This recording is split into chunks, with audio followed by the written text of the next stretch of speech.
برنامه رو با ترانه در توصیف بحران‌های مهلک نظام شروع میکنم که حدود 3000 بیت. نگاه کن، ممکنه بحران‌ها واسه نظام مهلک باشه، ولی همچین ترانه‌ای بخوای بخونی برای خودت مهلک میشه ها. رو بیت دوم جنگ جهانی دوم به پا میکنه. آی دکتر، ولی مقام عظما گفتن جنگ نمیشه. ناکس، همون بحرانایی که تو ترانه نداشتن بخونی میخوای اینجوری بسرونی؟ فکر کردی من دهن لقم که برگردم بگم مقام عظما به قبر کی خندیدن کم چه حرفی زدن، الان مثل چی پشیمونن؟ نه خیر، با تشکر فراوون از شما که نگفتین مقام عظما به قبر کی خندیدن که همچین مزخرفی گفتن و الان مثل چی پشیمونن که همچین غلط استراتژیکی کردن. برم سراغ تقاضای رد شده ظریف برای مذاکره. نو تانکس. آی دکتر، من انگلیسی خوب نیست. ناکس فهمیدن اینی که من گفتم که انگلیسی نمیخواد، 2000 استراتژی میخواد. آها، این همون توپوزی است که ظریف اخیراً خورد. یه ضرب المثل استراتژیکی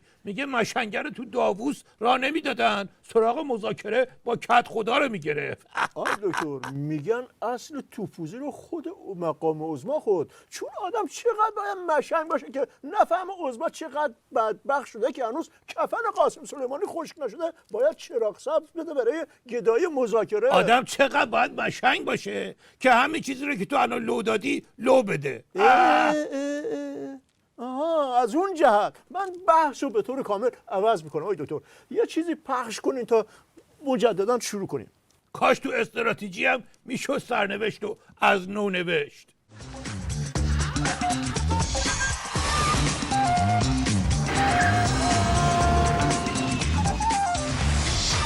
سلام مجدد. انگار نه انگار خانم مربی کودکستان هر کاری میکرد چکمه های بچه پاش نمیرفت.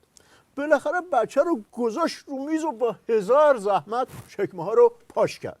بچه گفت خاله، چکمه ها رو لنگه به لنگه پوشوندی. مربی مجددا با زحمت زیاد چکمه ها رو آورد بیرون و دوباره پوشوند. بچه گفت خاله، این چکمه های خودم نیست. خانم مربی غرغر کنان با زحمت زیاد چکمه ها رو در آورد. گفت خب چکمه های خودت کو؟ بچه گفت همینا هستن، مال داداشمه، ولی مامانم داده من بپوشم. خانم مربی عصبانی چکمه ها رو دوباره پوشوند. گفت خب حالا دستکشات کو؟ بچه گفت توی چکمه است. ناکس، فکر کردی دیگه بسیجی کودنی هم میمونه که نفهمیده باشه؟ داری داستان FATF رو میگی که بعد 10 دفعه عقب جلو کردن و در آوردن و دوباره پا کردن باز توش موندیم دعواش کل نظامو داره ضایع میکنه. دکتر، هر بسیجی کودنی میفهمه، ولی نمیدونم چرا مجلس و شورای نگهبان و مجمع تشخیص و اون دبیر مشنگ همیشه کاندیدش سردلی رضایی رو میگی؟ بله، با حاجی روحانی و مهمتر خود مقام عظما نمیفهمن که چه فکی از نظام داره این وسط پیاده میشه. آقای دکتر، عظما رو خط خطی کردی طلبت، ولی برو سر سوال بعدی. آقای دکتر، از هفته پیش تا حالا ظریف رو تو داووس راه ندادن، فدراسیون فوتبال آسیا اجازه برگزاری مسابقات تو ایران نداد، دیپلماتامون رو از اون کشوره که مقام عظما دست شکار و اسمش میاد کف میکنه انداختن بیرون. حرفای مقام عظما تو نماز جمعه رو هم که همه مسخره کردن. من همشو میفهمم، اونی که نمیفهمم اینه که غلط کردم گفتن که دیگه اینقدر جست و پوز نمیخواد که این ظریف بدبخت الان مگس با وساطت بشینه روش. اینو چرا اینقدر شال و کلاه بکنن بعد بفرستنش خارج که بگه مقام عظما گفته که غلط کردین؟ مرحوم ابوی همیشه میفهمودن بذار بهادر عرض میکردم. بله، میفهمودن مگسه کت و شلوار و کراوات پوشیده بود و موها و ریش و سشوار زده بود. ازش پرسیدن خبر یه تیپ زدی؟ لباس پلوخوری پوشیدی؟ گفت آره، سر کوچه کود تازه ریختن. آیا دکتر، روزی 3 کیلو قصه میخورم، 100 گرمش هم مال خودم نیست. نمیخواد اینجا واسه من ادا در بیاری، اونم ادای منو که افه قصه استراتژیکی بیای. یه حرفی که برای استراتژیست تلخه، برای مجری که بخواد افه بیاد نقل و نباته. موضوع یکیه ولی یکی بدش میاد یکی خوشش میاد. مثلا تو یه سوسکو در نظر بگیر، ما که ببینیمش میگیم آی ننه سوسک دمپایی رو بده حسابشو برسم، ولی تو چین که ببیننش میگن به به شام امشب ردیف شد. آره ربطشو به بحث غم و غصه خودم نفهمیدم. اگه گفتی چرا لاک پشت 200 سال عمرشه؟ نمیدونم. خب چون سرش تو لاک خودشه، نه فضولی تو کار بقیه. اگه قصه ها مال خودت نیست بی خود کردی میخوری. آقای دکتر تو این نظام تیکه پاره جیگر زلیخا شما میزنی تو ذوق من قربونت بیشین برم. بابا، کی به ذوق تو کار داره؟ من دارم عظما رو میگم. یعنی وقتی دست انداخت تو عراق و لبنان و یمن و اینا باید فکر اینجاش هم میکرد. آفرین، زدی درست وسط خال.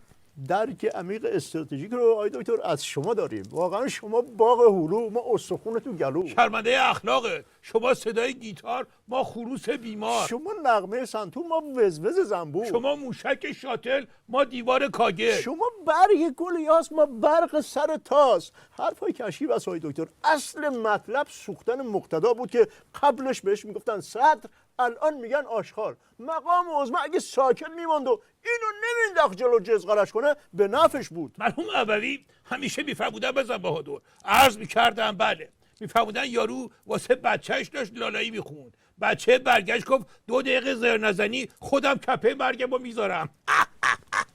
روشن شد یه لالایی اساسی برات بخونم. آقای دکتر الان نظام با چالش های فرامنطقه‌ای و چند وجهی استراتژیکی و ژئوپلیتیکی مواجهه. قلم به سلم بش به نظام ما نیومده، پوست کندش اینه که زرت نظام غمسور شده. مشنگه گفت کاش بیماری پست تروماتیک دیس اوردر داشتم، ولی فعلا دلپیچه شدید دارم.